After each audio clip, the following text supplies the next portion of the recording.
The ego is the part of the personality which comprises a person's conscious awareness of themselves. In some sense, your ego is who you believe you are at any given moment, and largely consists of a person's personal beliefs about the world and about themselves. We consider a person egoistic when they have a grand sense of self, even if this is merely a deceptive facade which they use to mask personal insufficiencies. Another important aspect of the ego is that it forms a person's conscious conception of themselves, and so in some sense, the ego is an essential part of the character you are playing in the role of your life. It is important to note that the ego is not a person's entire personality. Rather, it is the part of the personality which is expressed in consciousness. There may be other parts of a person's personality which they are unconscious of, or which they actively repress.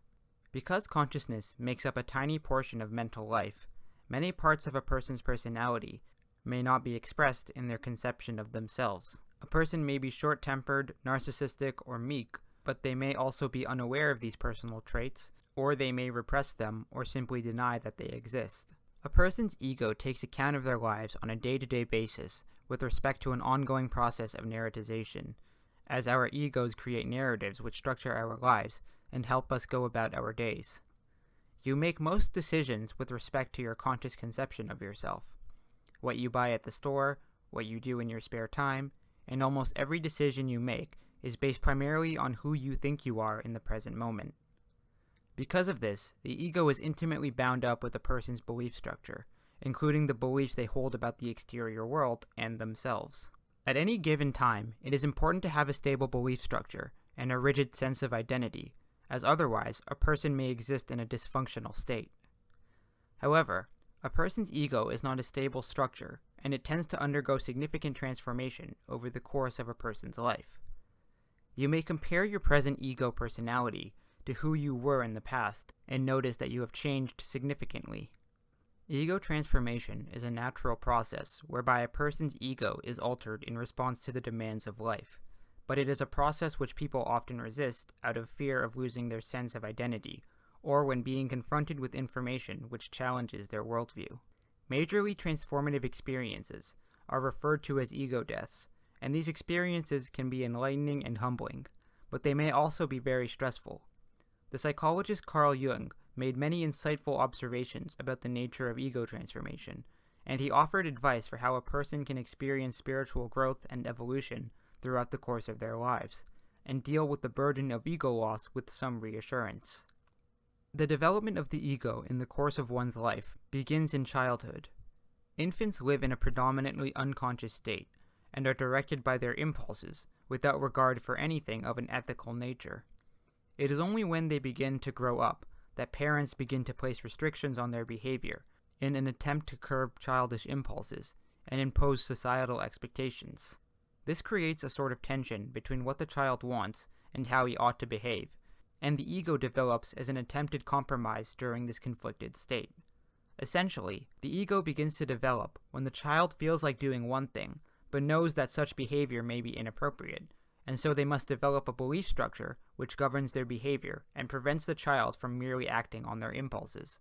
In Jungian psychology, this is known as the separation of the ego from the self, and it is a necessary part of adapting to a world bound by societal rules. Children are actually quite adaptable in these early stages, and the process of ego transformation can be observed in subtle ways. Jean Piaget observed the process of assimilation and accommodation, which is when a child willingly modifies their belief structure about the world.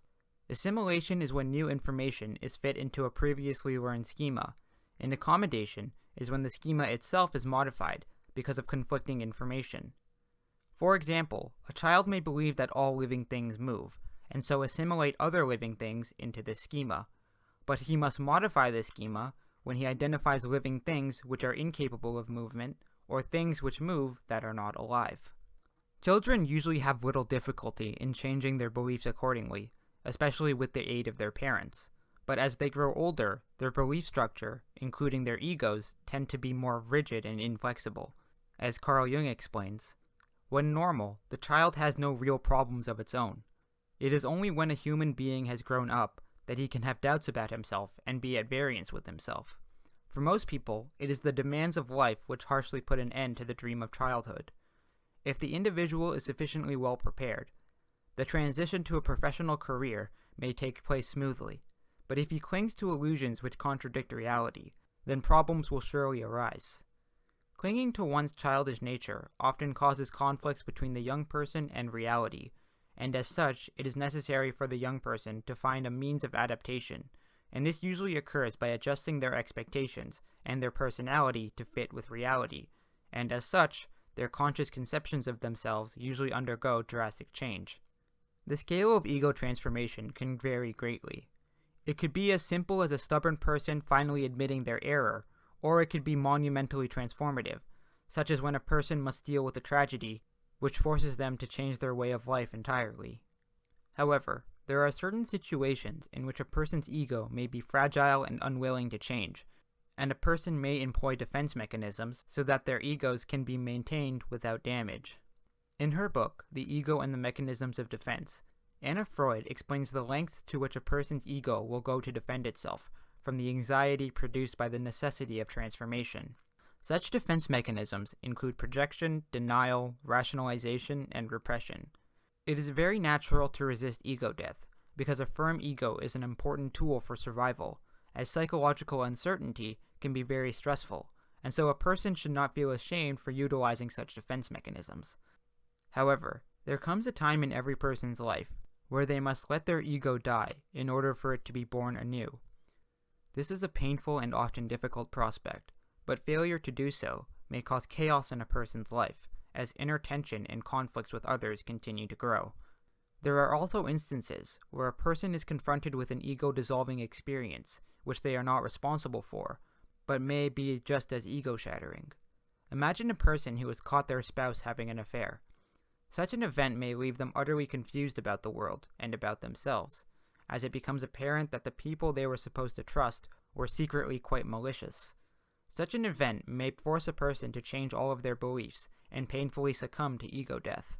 Ego transformative events also include identity crises and existential crises. But not all ego deaths are necessarily bad. Rather, they indicate the dissolution of a previously held belief structure in favor of a more realistic conception of reality. Most instances of ego death are relatively minor, but they should not be ignored, because they represent meaningful episodes of transformation which help develop a person's personality. This may be admitting a personality flaw or admitting the fact that a previously held belief may not be true. When a person's beliefs conflict with reality, denial is usually the immediate response, or we simply ignore the information, which brings about ego dissolution. Every one of us gladly turns away from his problems. If possible, they must not be mentioned, or better still, their existence is denied. We wish to make our lives simple, certain, and smooth, and for that reason problems are taboo. We choose to have certainty and no doubts, results and no experiments, without even seeing that certainties can only arise through doubt and results through experiment. The artful denial of a problem will not produce conviction. On the contrary, a wider and higher consciousness is called for to give us the certainty and clarity we need.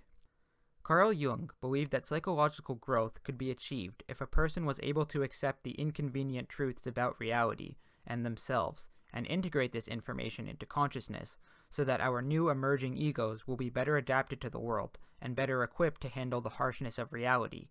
Facing up to ego death may afford us an opportunity for spiritual growth and self-acceptance. Ego death and its accompanying transformation of the personality is captured mythologically by the phoenix, the creature which becomes ashes upon death, only to be reborn anew from these very ashes. The perpetual process of ego death and rebirth is essential for the process of individuation, or the complete expression of the personality, as it allows a person to widen their consciousness of themselves and of reality. When we must deal with problems, we instinctively refuse to try the way that leads through darkness and obscurity. We wish only to hear of unequivocal results, and completely forget that these results can only be brought about when we have ventured into and emerged again from the darkness. But to penetrate the darkness, we must summon all of the powers of enlightenment which consciousness can offer.